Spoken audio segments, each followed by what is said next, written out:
Hello বন্ধুরা, সবাই কেমন আছো? আশা করছি খুব ভালো আছো। এখন বাজে 9:30, সকাল 9:30। 9টার সময় আমরা ভাবলাম যে একটু মুড়ি না খেয়ে এই যে বাতাবি লেবু মাখা খাবো, তো তার জন্য বাতাবি লেবুটা মাখা করছিলাম। আর আজকে ওয়েদারটা দেখো ভীষণ ভালো, একদম বৃষ্টি পড়েনি, একদম রোদ রোদ আছে। আর রোদ বলে কি, একদম গরম ছিল না, একদম ঠান্ডা ঠান্ডা ওয়েদার, দারুণ লেগেছে আমার। এরকম ওয়েদার কিন্তু খুব সুন্দর লাগে। আর আজকে ভাবছি না একটু মল যাব দুর্গাপুজোর শপিং করতে। শপিং মানে কি, একটু হয়ে গেছে আমাদের, এক দুটো কাপড়টা কিনে নিয়েছি, তবে ভাবলাম যে কসমেটিক আর মায়ের জন্য একটু শাড়ি দেখবো, তো সেই জন্য এই যে মলটা আমরা চলে এসেছি। আর মা দেখছিল শাড়ি, আর এই ব্ল্যাক শাড়িটা না আমার জন্য দেখছিলাম। তো দুর্গাপুজো ভাবছিলাম যে শাড়ি পরবো, সেই জন্য একটু দেখলাম ব্ল্যাক শাড়ি, তো ভালো লাগেনি, মানে মনের মতোটা হয়নি, তো ওই আর কি। তারপর আমরা কসমো মল চলে এলাম। আর কসমো মলে আর মাকে তো দেখলেন, মা বাইরে ছিল, আর বাইরের থেকে দেখাচ্ছিল, ভেতর থেকে দেখাচ্ছিল দিদি বাবার জন্য কাপড়, কারণ মা ভেতরে ঢুকেনি, মলে ঢুকেনি, কারণ ওই যে এসিটার যে গরম ভাবটা, মানে বাইরে যে বেরোচ্ছে একদম শরীর পুরো গরম আর বমি বমি লাগছে, সেই জন্য মা বলছে যে আমি বাইরেই আছি, তোরা পছন্দ করে নিয়ে আয়। তারপর আমরা মল থেকে যা নেওয়ার সেটা আমরা নিয়ে নিয়েছি আর চলে এসেছি বাড়ি প্রায় 1টা 12:30টার সময়। তো এসে খাবারটা সেরে নিয়েছি, দুপুরের খাবারটা। তা আজকে বেশি কিছু হয় নাই, যেহেতু আমরা মল গিয়েছিলাম, তাই জন্য একটা সবজি ভাত ডাল ব্যাস, আর কিছু বানাতে পারলো না, তো সেই জন্য খেয়ে নিয়েছি। আর আজকে কিন্তু না টেস্টটাও বেশি ছিল না, গিয়ে ছোলা মটর আলু একটা সবজি আর কচু দিয়ে আর ডাল আর ভাত, ব্যাস আর কিছু না।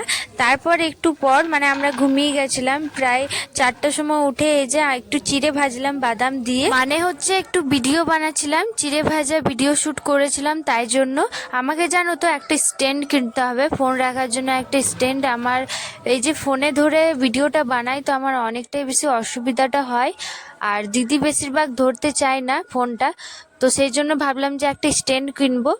তো অনলাইনে দেখলাম, তো অনলাইনেটা মানে ওটা ফোনটা রাখলে না সেটা পড়ে যাবে, খুব নরম, তাই ভাবলাম ফ্লিপকার্টে না নিয়ে বাজারেই নেব। তো বাজারে কোন দোকানে পাওয়া যায় সেটা তো আমি জানি না গো, শায়দ ফোনের দোকানে পাওয়া যাবে, সেটাই দেখবো আর কি। আর আমি আপনাদেরকে সবসময় বলি যে ভিডিও শ্যুট করি, ভিডিও শ্যুট করি, তো এই যে পাশে দেখো আমার ভিডিও, এরকমই আমি ভিডিও বানাই, কলি ফুড কিচেন চ্যানেলে আমি কিন্তু আপলোড করি। এই যে চিড়ে ভাজাটা আমাদের অলমোস্ট রেডি, তো এখানে আমার মাকে দেবো চিড়ে ভাজাটা খেতে, তবে না একটু নুন দিতে কিন্তু ভুলে গেছি, জানি না কেন, একদম মাইন্ড থেকেই আমার সরে গেছিলো।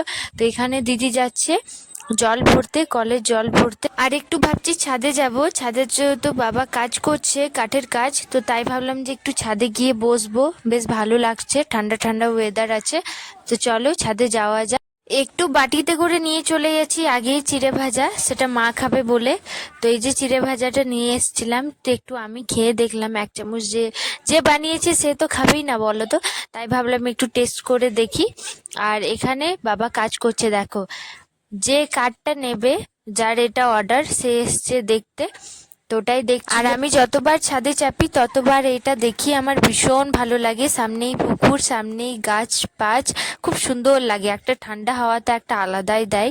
তো আমি নিচে নেমে গেলাম চিড়ে ভাজাটা দেখার জন্য, দিদিও বলেছে যে খাবো, তাই জন্য ওকেও দিলাম। আর এই যে মা খাচ্ছে, মা খেয়ে রিভিউটা দেবে।